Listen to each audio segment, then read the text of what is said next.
اتنے میں گندوز اندر سے آ جاتا ہے اور حلیمہ کو کہتا ہے کیا یہ میرے بابا ہیں والدہ؟ یہ سن کر حلیمہ بہت پریشان ہو جاتی ہے۔ سب لوگ رو رہے تھے۔ گندوز حیرانگی سے حلیمہ کی طرف دیکھ رہا تھا۔ حلیمہ اٹھ کر اسے گلے لگا لیتی ہے۔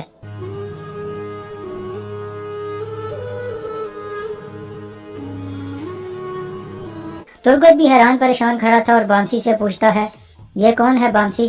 بامسی کہتا ہے کوئی بھی آگ ہمارے سردار کو نہیں جلا سکتی ترگت۔ یہ سن کر ترگت اور باقی سپاہی سمجھ جاتے ہیں کہ یہ ارطغرل کی لاش ہے۔ ترگت کے ہاتھ سے کلاڑا گر جاتا ہے اور باقی سپاہی بھی شدید غم میں رونے لگتے ہیں۔ اس کے بعد سپاہی لاش کو اٹھا کر مرکزی خیمے کی طرف چل پڑتے ہیں۔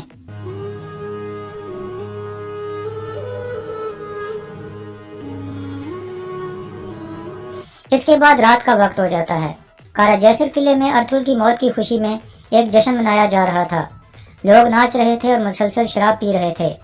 اتنے میں آرس اور لوکس بھی نکل کر سامنے آ جاتے ہیں۔ سب کو جشن مناتے ہوئے دیکھ کر آرس مسکرانے لگتا ہے۔ لوگ اسے دیکھ کر کمانڈر آرس زندہ باد کے نعرے لگانے لگتے ہیں۔ پھر وہ اتر کر نیچے آ جاتا ہے اور لوکس کو کہتا ہے انہیں صبح تک جشن منانے دو لوکس، جب تک ارطغرل زمین میں دفن نہیں ہو جاتا تب تک انہیں شراب پینے دو۔ آج کارا جیسر کا خوش ترین دن ہے۔ اس کے بعد آرس ایک کرسی پر بیٹھ جاتا ہے اور شراب پینے لگتا ہے۔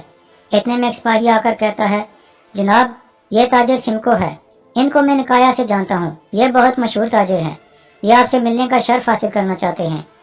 آرس اسے آنے کا اشارہ کرتا ہے۔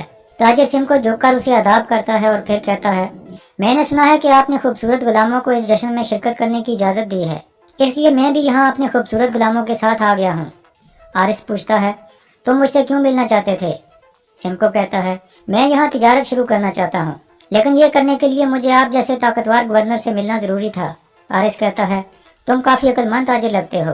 سمکو کہتا ہے شکریہ کمانڈر آرس، اگر آپ اجازت دیں تو میں آپ کو اس ملاقات کی خوشی میں ایک چھوٹا سا تحفہ پیش کرنا چاہتا ہوں۔ آرس کہتا ہے لے آؤ۔ دوسری طرف کائی قبیلے میں غم کا سما تھا۔ آئمہ خاتون مسلسل رو رہی تھیں۔ حلیمہ سلطان ارطغرل کا خنجر پکڑ کر کھڑی ہو جاتی ہے اور شدید غصے میں کہتی ہے ارطغرل کی موت کے 40 دن سے پہلے اس کا انتقام ہم پر واجب ہے۔ پھر وہ خنجر لاش کے اوپر رکھ کر رونے لگتی ہے۔ کارا جیسر میں جشن جاری تھا۔ اتنے میں تاجر سمکو اپنی بہت ساری غلام عورتوں کو لے کر اندر آ جاتا ہے اور انہیں آرس کے سامنے کھڑا کر دیتا ہے۔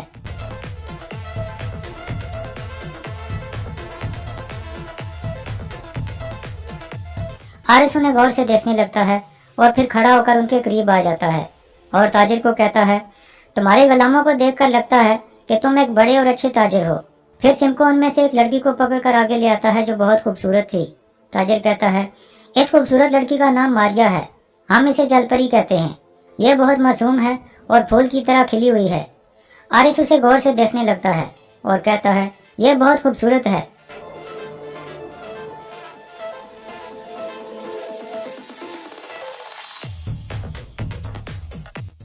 سمکو کہتا ہے ہمارے تعلق کے آغاز کی خوشی میں آپ اس خوبصورت لڑکی کو میری طرف سے ایک تحفے کے طور پر قبول فرمائیں۔ آرس کہتا ہے صرف ایک عقل مند تاجر ہی اتنی قیمتی چیز کو تحفے کے طور پر دے سکتا ہے، اور یہ واضح ہو گیا ہے کہ تم ایک عقل مند تاجر ہو سمکو، مجھے ہمیشہ تم جیسے تاجروں کی ضرورت ہوتی ہے۔ پھر آرس لوکس کو آواز دے کر کہتا ہے میرے اس تحفے کو ایک آرام دہ کمرے میں ٹھہرا دو، یہ کل تک آرام کرے گی۔ ارطغرل کے جنازے کے بعد کل میں ماریا کے ساتھ دعوت مناؤں گا۔ اس کے بعد ماریا لوکس کے ساتھ اندر کی طرف چل پڑتی ہے جبکہ آرس واپس اپنی کرسی کی طرف چل پڑتا ہے۔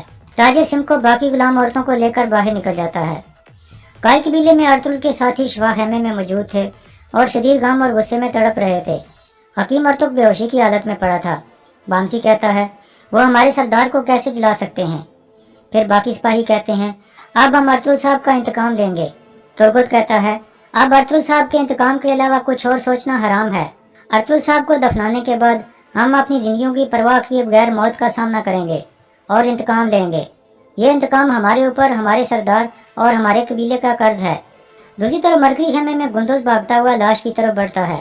دھندار اسے پکڑنے کی کوشش کرتا ہے لیکن گندوز اسے ہاتھ چھڑوا کر لاش کے پاس بیٹھ جاتا ہے اور کہتا ہے آنکھیں کھولو بابا، بابا جاگ جاؤ۔